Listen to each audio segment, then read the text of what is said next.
So I got one.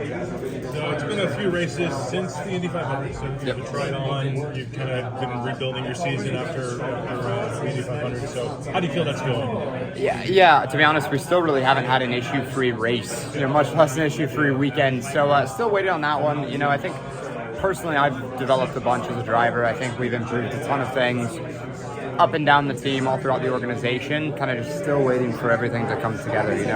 In Detroit, yes, it was a good, in quotes, rebound for us from Indy, but we still on the first lap got a ton of floor damage, and we were kind of nursing that the whole entire day.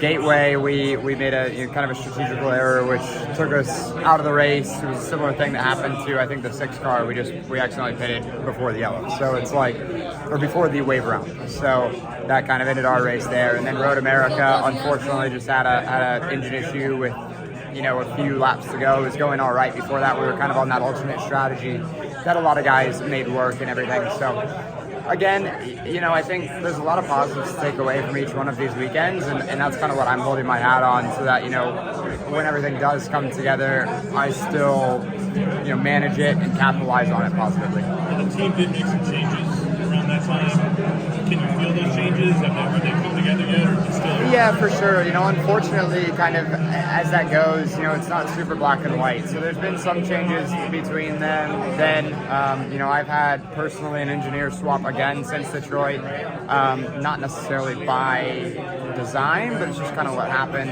Mike Culver will be back with me again throughout the latter part of the season, but there were some conflicts there. It wasn't super easy to plug everything in the middle of the season like that. So yes, I think at the end of the day they are all positive, and I think we're still just waiting to fully reap those benefits, and hopefully it starts here this weekend.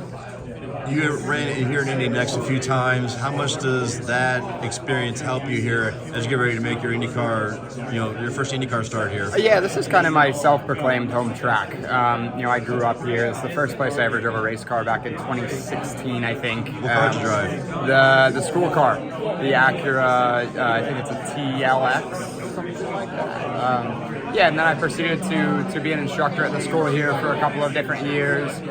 So I've spent a ton of time here, raced here, countless number of times, done countless number of laps. So I think that does help me just kind of know the ins and outs of the track a little bit better. And at the end of the day, it gives me a lot more confidence to kind of get up to speed quickly. I've always, like I said, kind of taken this as a home track to me. I've always kind of taken to it well and loved the flow of it. It'll be interesting to see what happens with turn 4.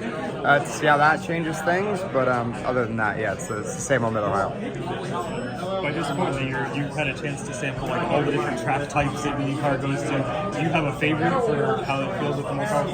Yeah, I've really enjoyed the short ovals. At Gateway, that was probably our best race so far this year until, we had that mistake. So, I think the short ovals is something I've always enjoyed, kind of going up through the ranks. We had a really good test in Milwaukee as well, another track that I've enjoyed a ton throughout the years. So I'd say the short ovals are probably the best, but at the end of the day, I think they're all equally as exciting, and enjoy all of them, especially there in Mid-Ohio.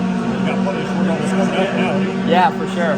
We weren't able to test in Iowa. I think we were one of the only teams that didn't. But we did get a test at Milwaukee, so hopefully that'll kind of reap benefits later in the year. But feeling pretty confident going into all of them. Kevin Nix with Frontstretch.com. Come back soon for more great racing videos, and if you like us, don't forget to hit that subscribe button.